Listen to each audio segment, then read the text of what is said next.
কে ওখানে? কে দাঁড়িয়ে আছে এত রাতে?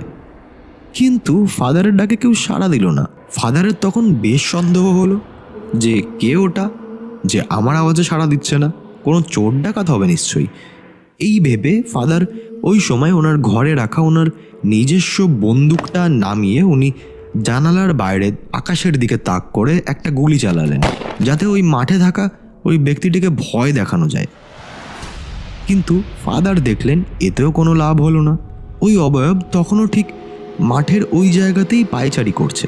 এই দেখে ফাদার বেশ ভয় পেয়ে গেলেন এবং ভয়ের জেরে নিজেকে সামলাতে না পেরে ওই জানালায় দাঁড়িয়ে ওই অবয়বের দিকে বন্দুক তাক করে ফাদার গুলি চালান এবং স্পষ্ট না দেখতে পেলেও ফাদার অনুমান করতে পারেন যে গুলিটা ওই অবয়বের শরীর স্পর্শ করেছে।